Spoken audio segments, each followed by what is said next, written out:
Hello friends, mind डिफरी channel में आपका स्वागत है। आज हम लोग कॉन्फ्लिक्ट मैनेजमेंट के बारे में पढ़ेंगे, जो कि इम्पोर्टेंट टॉपिक है। First class and second class mind managers examination जो कि DGMS द्वारा कंडक्ट किया जाता है, उसमें हर साल ये कॉन्फ्लिक्ट मैनेजमेंट से क्वेश्चंस पूछे जाते हैं। The conflict in industrial relations. Conflict in industrial relations refers to any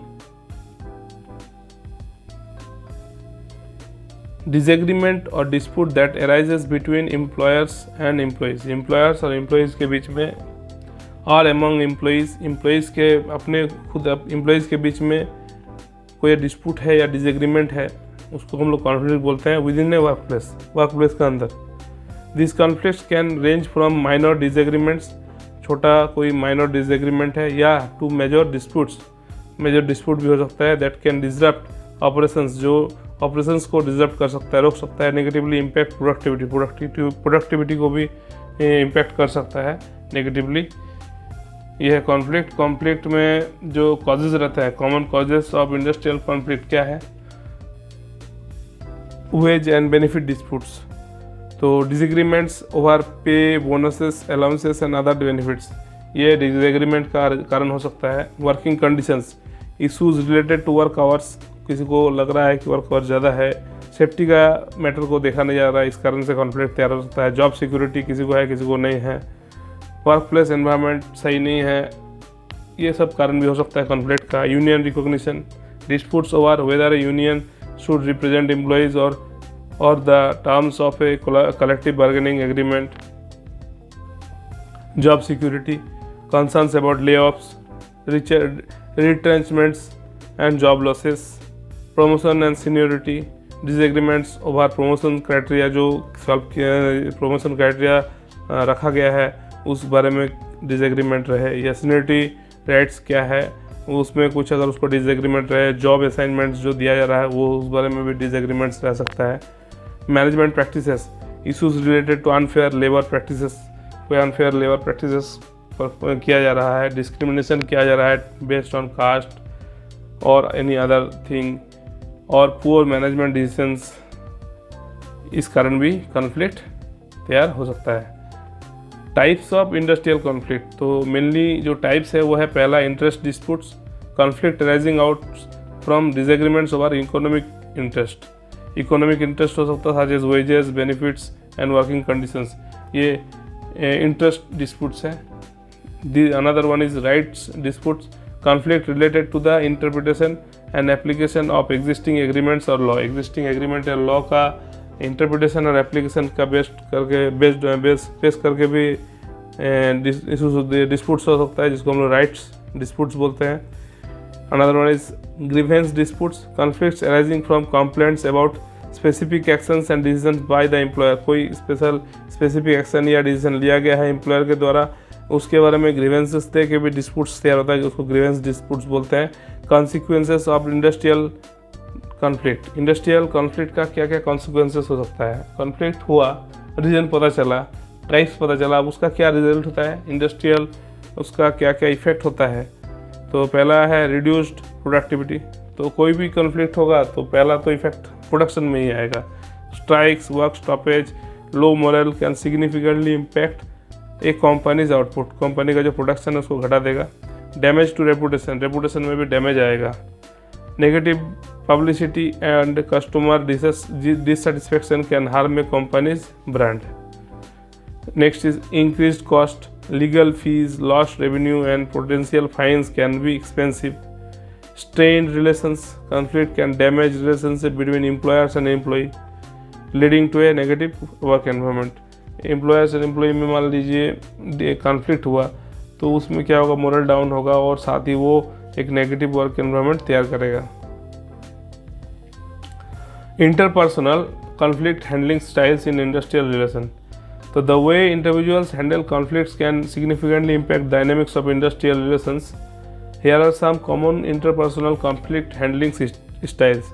interpersonal जो भी कॉन्फ्लिक्ट रहेगा उसको हैंडल करने के लिए ये जो स्टाइल्स दिया गया इस बारे में सभी को ध्यान देना चाहिए, ताकि हम लोग भी अपना कार्य क्षेत्र में कोई भी कॉन्फ्लिक्ट तैयार हो तो उसको हम लोग आराम से हैंडल कर सकें। जैसा है अवॉइडेंस, तो कैरेक्टरिस्टिक्स इग्नोरिंग और withdrawing from the conflict, conflict से खुद को हटा लेना या इग्नोर करना।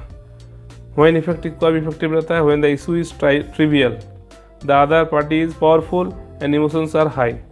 अदर पार्टी बहुत पावरफुल है तो उस केस में विदड्रॉ कर लेना और इग्नोर कर लेना ही बेस्ट रहेगा, तो इस कॉन्फ्लिक्ट को ख़त्म करने के लिए। डिसएडवांटेज क्या होता है? Can lead to unresolved issues and festering resentment.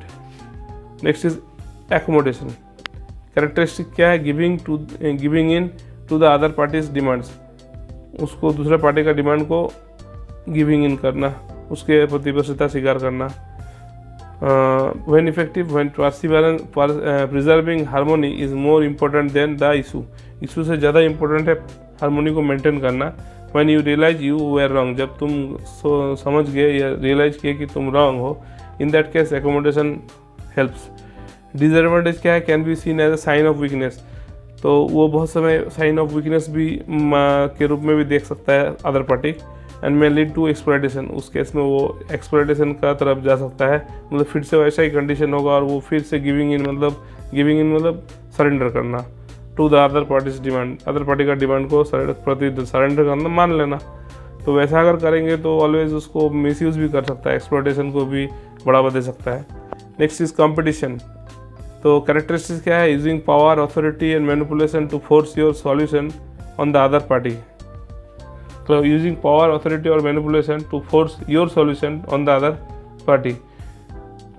Competition, इसके द्वारा क्या किया जा रहा है? तुम्हारा जो सॉल्यूशन है उसको फोर्स किया जा रहा है दूसरे पार्टी के ऊपर। तुम्हारा जो सॉल्यूशन है, तुम जो सॉल्यूशन दे रहे हो उसको दूसरे को भी मानने के लिए मजबूर किया जा रहा है। व्हेन इफेक्टिव, कब ये इफेक्टिव कब रहता है? जब व्हेन की क्विक डिसीजन आर नीडेड और when unpopular actions must be taken. Disadvantage क्या है? Can damage relationships and create resentment तैयार कर सकता है।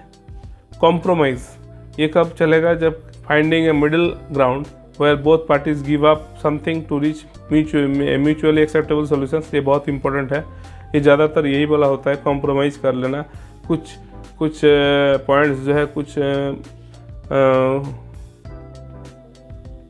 चीज़ें वो बोथ द पार्टीज कुछ चीज़ें म्यूचुअली एक्सेप्ट कर ले और फिर उसको एक मिडिल ग्राउंड में आके उसको कॉन्फ्लिक्ट को ख़त्म करे। When effective, when goals are moderately important then there is no clear winner और लूजर। जब goals are moderately important, goals are दोनों के लिए इंपॉर्टेंट है, उस केस में कोई विनर और लूजर नहीं है, तो उस केस में कॉम्प्रोमाइज़ काम करेगा। डिसएडवांटेजेस क्या है? May result in a suboptimal solutions for both parties, suboptimal solution इसमें होता है। Next is collaboration. कैरेक्टरिस्टिक है working together to find a solution that satisfied both the parties needs and interest. एक साथ दोनों party एक साथ काम करे और एक सॉल्यूशन की ओर सॉल्यूशन ढूंढे जो बोथ पार्टीज का नीड्स और इंटरेस्ट को सेटिस्फाई करेगा। ये कब इफेक्टिव रहता है? When both parties are committed to finding a win win solution, जब दोनों पार्टीज कमिटेड है एक विन विन सॉल्यूशन ढूंढने के लिए, and have the time and resources to do so, वो उतना समय और रिसोर्सेज है उसको करने के लिए। इन दैट केस कोलाबोरेशन जो है काम करता है। डिसएडवांटेज क्या है? Can B A time consuming, इसमें टाइम कंज्यूम होगा। Requires a high level of trust and cooperation, इसमें हाई लेवल ऑफ ट्रस्ट और कोऑपरेशन चाहिए।